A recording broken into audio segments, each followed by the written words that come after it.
لیکن گیس جنوری 15-20 جنوری سے پہلے نہیں پہنچ سکتی اور بہت مہنگی ملے گی. گیس بھی نہیں ہوگی, موسم بھی بڑا سخت ہوگا اور کرونا بھی پھیل رہا ہوگا اور اسٹیبلشمنٹ بھی نہیں چاہتی کہ کوئی زیادہ ہنگامہ ہو, تو ظاہر کامیابی کا امکان کم ہے. استعفے رہ گئے, استعفے تو پی ٹی آئی کے انہوں نے قبول نہیں کیے تھے, تو اسپیکر کے پاس پڑے رہیں گے استعفے, تو سینٹ کے تو الیکشن ہی ہو جائیں گے.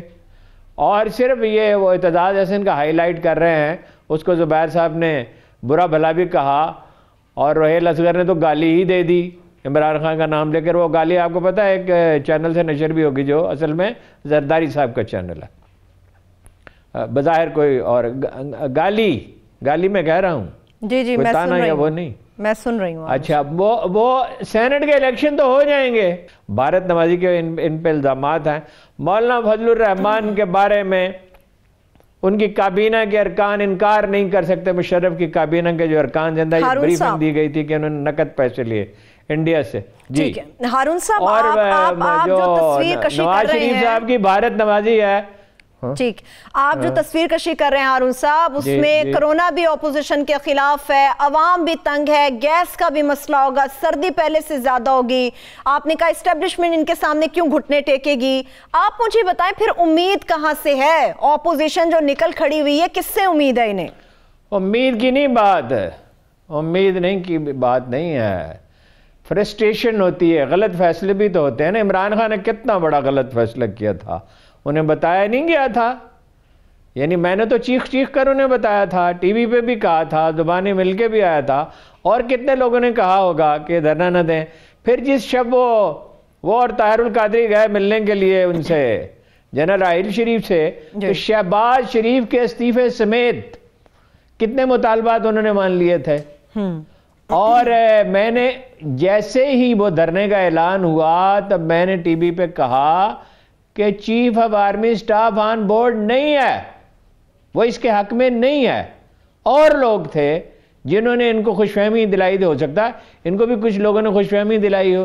دیکھیے نا بھارت کیا چاہتا ہے, کیوں ہمیشہ جب ٹربل ہوتی ہے پاکستان کے اندر سیاسی, میں نہیں کہتا کہ ان کے کہنے پہ کر رہا ہے, جب ٹربل ہوتی ہے تو ابھی میری ایک جگہ پہ بات ہوئی کسی صاحب سے, اس نے کہا بھائی جلدی سے بات کرو میں جا رہا ہوں کہیں. تو پتہ چلا کہ وہ جا رہے تھے, اس سے متعلق کوئی میٹنگ تھی کنٹرول لائن سے متعلق. انڈیا جو ہے وہ وہاں دن رات آگ برسا رہا ہے. تو دوسری ایک فیکٹر اور بڑا دلچسپ ہے, یہ چاہتے ہیں جو بائیڈن کے ٹیک اوور کرنے سے پہلے جو کچھ کر سکتے ہیں کر لے.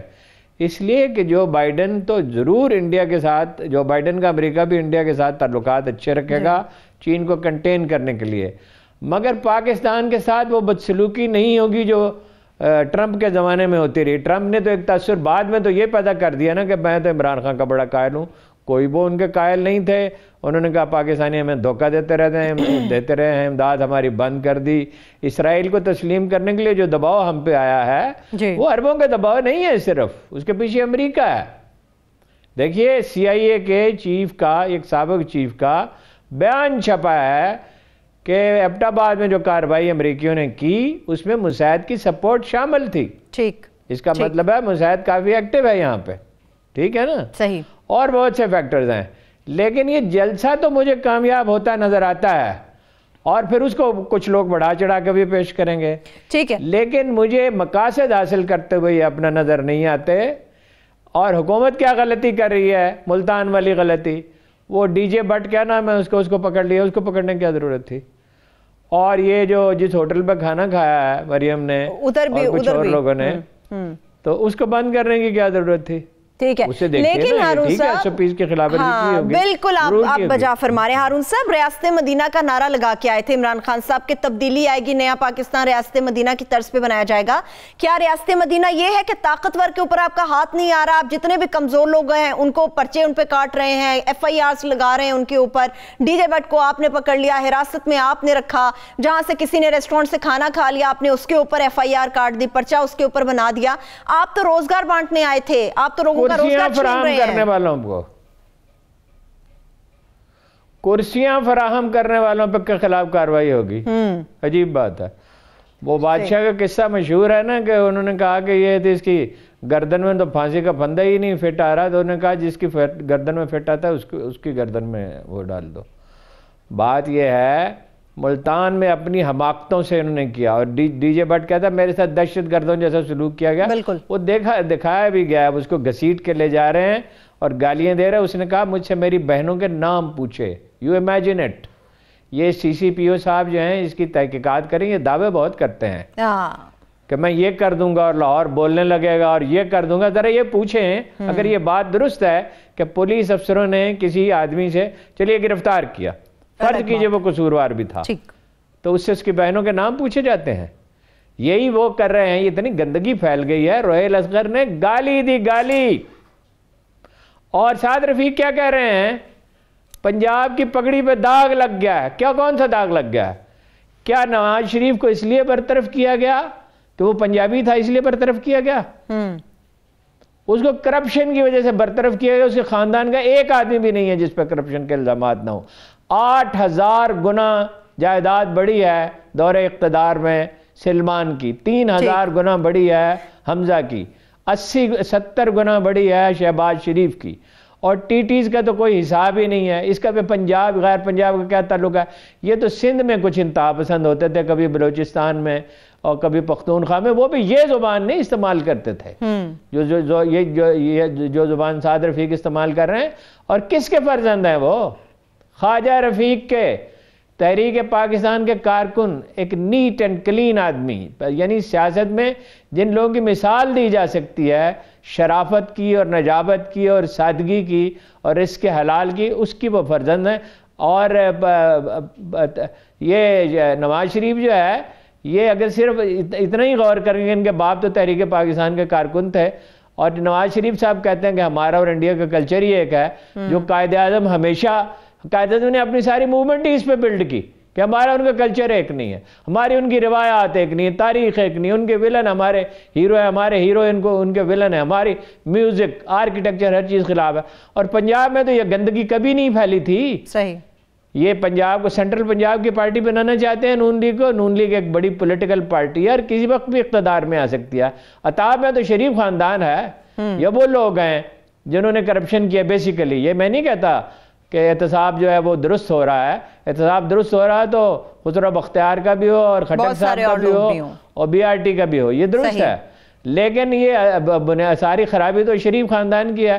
نون لیگ تو ایک ویسی پارٹی ہے جیسی باقی پارٹیاں، بلکہ بعض لحاظ سے دوسری پارٹیوں سے بہتر ہے، اس کا پولیٹیکل ایکیومن زیادہ ہے، اس میں زیادہ جہاندیدہ لوگ ہیں، اور اس کا نام اس پارٹی کے نام پہ ہے جس نے پاکستان بنایا تھا۔ بالکل بالکل ایسا ہی ہے۔ لیکن ہارون صاحب، جس آپ اخلاقیات کی بات کر رہے ہیں، یہ اخلاقیات دونوں طرف پہ ہمیں نظر نہیں آتی۔ آپ نے سوشل میڈیا پہ چلنے والے ٹرینڈز دیکھے ہوں گے، اس حد تک گندے اور غلیظ ہیں کہ ایک عورت، کیا ایک فیملی جو ایک غیرت مند مرد بھی ہوگا، وہ بھی ان کو نہ پڑھ سکتا ہے، نہ لکھ سکتا ہے، نہ دیکھ سکتا ہے ان کو۔ تو یہ تبدیلی کی مسخ شدہ شکل ہے نئے پاکستان کی، اس کی وجہ کیا ہے ہارون صاحب؟ اس کی کیا وجہ ہے؟ اس کی وجہ پاگل پن ہے، اقتدار کا جنون ہے۔ جب انتقام آدمی پہ، دیکھیے یہ میں نہیں کہتا، یہ دنیا کے ممتاز ماہرین نفسیات کہتے ہیں کہ جب انتقام کا جذبہ غالب آ جاتا ہے یا اور کوئی احمقانہ خواہش غالب آ جاتی ہے، اقتدار کی خواہش، دولت کی، کوئی نشہ، کوئی چیز، تو عقل کا چراغ بجھ جاتا ہے، وہ ڈیسیژن میکنگ برین اس وقت کام نہیں کرتا۔ اس لیے غصہ حرام ہے۔ ایک دفعہ پہلے بھی ایک واقعہ آپ سے عرض کیا تھا کہ دو آدمی لڑ رہے تھے اور برا بھلا کہہ رہے، جیسے غصے میں ہوتا ہے، تو جناب رسالت مآب نے فرمایا کہ میں ایک کلمہ جانتا ہوں، اگر یہ پڑھ لیں تو یہ قصہ ختم ہو جائے، یہ غصہ ٹھنڈا ہو جائے۔ وہ کلمہ ہے اعوذ باللہ من الشیطان الرجیم، اور بھی دعائیں ہیں غصے پہ قابو پانے کی۔ خیر، تو وہ اس آدمی کو جا کے کہا کسی نے، تو اس نے کہا میں کوئی پاگل ہوں؟ یعنی دیکھیے رسول اللہ صلی اللہ علیہ وسلم فرما رہے ہیں، اور مدینہ منورہ میں یہ واقعہ ہو رہا ہے، جب جنون طاری ہو جاتا ہے تو حواس کام نہیں کرتے۔ اتنی گندگی ہے، آپ نے اچھا کیا اس کا ذکر کر دیا، اتنی گندگی ہے کہ اس کا تصور کبھی نہیں کیا گیا تھا، اور دونوں اس کے ایک جیسے ذمہ دار ہیں۔ میڈیا سیل انہوں نے بھی بنایا، انہوں نے بھی بنایا۔ نون لیگ نے کریکٹر اسیسینیشن کمپین کا آغاز کیا تھا 1996 کی کمپین سے، اس کی ساری تفصیلات مجھے معلوم ہے اور لوگوں کو بھی معلوم ہے۔ اس سے پہلے بھی بے نظیر کے خلاف بھی کیا، ان کی والدہ کے خلاف بھی کیا۔ ٹھیک. اور بھٹو کے خلاف بھی یعنی جو الزامات تھے وہ تو تھے ہی، اس کے علاوہ بہت کچھ کہتے تھے. اچھا اب اس دفعہ بازی لے گئی پی ٹی آئی، بڑا عرصہ ان کا غلبہ رہا میڈیا پہ، سوشل میڈیا پہ، لیکن اب مات دے دی ہے نون لیگ نے. انہوں نے بہت زیادہ آدمی ہائر کیے ہیں اور بہت زیادہ وہ میسیجز کر رہے ہیں، اور غلاظت تو خیر دونوں کے ذہنوں میں میڈیا سیل والوں کے ایک ہی جیسی ہے. یہ لوگوں کو سوچنا چاہیے، انہوں نے مرنا ہے. یہ جو کارکن یہ کام کر رہے ہیں اور جو پیسے لے کے کر رہے ہیں، اور مجھے یہ بھی شبہ ہے کہ یہ جو این جی اوز وغیرہ کے لوگ ہیں یہ اس کو تیز کرتے ہیں. ان میں سے بعض مساعد کے لیے کام کرتے ہیں، بعض سی آئی اے کے لیے. چلیں انشاءاللہ اس پہ بات کریں گے. ہارون صاحب ایک بریک کی طرف مجھے چلنے سے واپس آئیں گے، چونکہ سیاست کے اوپر بات چل رہی ہے. وفاقی کیبنٹ کے حوالے سے بھی بات کریں گے کہ بار بار کی تبدیلی اور اب کی بار خاص طور پہ جو اکھاڑ پچھاڑ کی گئی ہے اس کے پیچھے اصلی کہانی کیا ہے. اسٹے ود اس.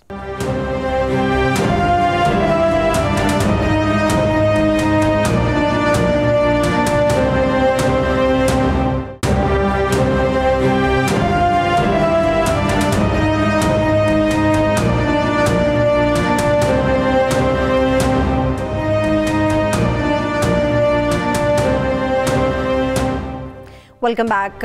ہارون صاحب، وفاقی کیبنٹ میں تبدیلی ہوئی، اس سے پہلے بھی کئی بار تبدیلی کی گئی ہے اس 2.5 سال کے تقریباً عرصے میں. اب کی بار جو رد و بدل کیا گیا ہے، شیخ صاحب کو ان کی دیرینہ خواہش کے اوپر وزارت داخلہ کا قلمدان مل گیا، اعظم سواتی صاحب کے اوپر بڑے الزامات تھے، پھر بھی وہ کیبنٹ کا حصہ ہیں. تو اس کے پیچھے اصل کہانی کیا وجہ ہے بار بار کی تبدیلی؟ وہ یہی وجہ اپنا جلوس نکل رہے ہیں اپوزیشن کا. ویسے شیخ صاحب جو ہیں ان کی پرانی خواہش تھی، 2 اور امیدوار بھی تھے. شہریار آفریدی بھی امیدوار تھے جو ڈپٹی چیف اس کے ڈپٹی منسٹر رہے ہیں وزارت داخلہ کے. لیکن آپ کو پتہ ہی ہے کس طرح کے وہ احمقانہ بیانات دیتے تھے، سطحی قسم کے، اور کیسی حرکتیں کرتے تھے. آدھی رات کو چلے جاتے تھے ایئرپورٹ پہ، کبھی کہیں چلے جاتے تھے، پنڈی کے تھانے میں چلے جاتے، حالانکہ ان کا تعلق ہی کوئی نہیں تھا پنڈی کے تھانے سے. تو فواد صاحب بھی امیدوار تھے. لیکن بہرحال شیخ صاحب آپ کو یاد ہوگا کہ شروع میں کہہ رہے تھے میں کوئی وزارت نہیں لوں گا، ریلوے کے وزیر نہیں بننا چاہتے تھے. وہ اس وقت عمران خان بنانا نہیں چاہتے تھے. اب انہیں لگا کہ یہ یوٹیلیٹی کہ اسلام آباد تک اگر پہنچتا ہے یا ایون پنڈی میں بھی تو شیخ رشید بیٹر پرفارمنس دے سکتے ہیں. اچھا، محنتی وہ بہت ہیں اور چیزوں کو سمجھتے ہیں، تجربہ ہے. ان کی نمی وزارت ہے اور اس سے اہم وزارت نہیں ہو سکتی کسی سیاستدان کے لیے. دیکھیں وزیر خزانہ تو کوئی نہ کوئی تھوڑے بہت بیک گراؤنڈ ایکسپرٹیز ہو، یا وزیر خارجہ ہو. شاہ محمود رہ چکے ہیں، اگرچہ بیکار بالکل وزیر خارجہ ہیں وہ تو پتہ نہیں عمران خان صاحب کو کب سمجھ آئے گی، پھر کسی دن بدلیں گے جس طرح پہلے کچھ لوگوں کو بدلا. بہرحال شیخ صاحب بہت خوش ہیں اور انہوں نے جو لائن لیا آپ نے غور کیا ہوگا، اسلام کا جھنڈا اٹھا لیا. جی قال اللہ و قال الرسول. یہ فکرہ وہ آپ کو پتہ نہیں ٹپیکل ان کے کچھ فکرے ہیں، یعنی مذہبی جماعتوں کو مطمئن کرنے کی کوشش کریں گے اور اس محاذ کو ٹھنڈا رکھیں گے. ٹھیک ہے. بہرحال مجھے یہ سمجھ نہیں آئی کہ اعظم سواتی صاحب ریلوے کی منسٹری چلائیں گے کیسے. میرا تو خیال یہ ہے کہ 25-30 سال پہلے، بلکہ اس سے بھی پہلے، جب وہ کراچی جایا کرتے تھے اور وہاں پراپرٹی کا ان کا بزنس تھا، تو اس کے علاوہ انہوں نے کبھی ریل میں سفر بھی کیا ہو. پھر تو وہ امریکہ چلے گئے اور جہاز میں سفر کرتے رہے. اور وہ ایک بہت آسودہ زندگی کے عادی ہیں اور گپ شپ کرنے کے عادی ہیں. اور یہ ریلوے جو ہے یہ تو بڑا پیچیدہ معاملہ ہے، اس کو تو لرن کرنا پڑے گا. اس رائے سے میں اتفاق نہیں کرتا کہ اعظم سواتی جو ہیں وہ انہوں نے کوئی کرپشن کی اس طرح کی بات کی. وہ جذباتی غسیل آدمی ہیں، جذباتی ہیں، لڑ پڑتے ہیں. ٹھیک ہے، جب انا کا مسئلہ ہو. لیکن وہ کرپشن وغیرہ کا ان کو کوئی نہیں، کرپشن کو روک سکتا ہے. چاہے رزاق داؤد کو بھی بنا دیں گے. جی رزاق داؤد کو بھی وزیر بنا دیں گے. ڈاکٹر فیصل سلطان صاحب کے بارے میں بھی خبریں آ رہی ہیں اور ان پہ بہت ٹرسٹ کرتے ہیں. ڈاکٹر فیصل سلطان صاحب کے بارے میں خبریں آ رہی ہیں. ڈاکٹر فیصل سلطان صاحب، ڈاکٹر فیصل سلطان کو بھی میرا خیال بنا دیں گے، اس لیے کہ وہ ٹیسٹڈ آدمی ہیں، اچھے آدمی ہیں. وہ ویسے انتظامی معاملات میں کرونا میں تو انہوں نے بڑا اچھا کام کیا، لیکن وہ ڈرگ ریگولیٹری اتھارٹی میں کچھ بھی نہیں کر سکے ڈاکٹر فیصل. ٹھیک ہے. اچھا ہارون صاحب، لیکن صاف ستھرے آدمی ہیں، پڑھے لکھے آدمی. آپ نے اعظم سواتی صاحب کی بات کی، وہ ابھی بھی یہ اس بات کی خواہش کا اظہار بھی کر چکے ہیں بہت سارے میڈیا چینلز کے اوپر کہ وہ شیخ صاحب کی رہنمائی لیں گے، ان کے ساتھ وہ ریلوے کو آگے بڑھائیں گے. اچھا شیخ صاحب کی آپ نے بات کی تھی ہارون صاحب، وہ ایک جملہ کہتے ہیں بدلے بدلے سے سرکار نظر آتے ہیں.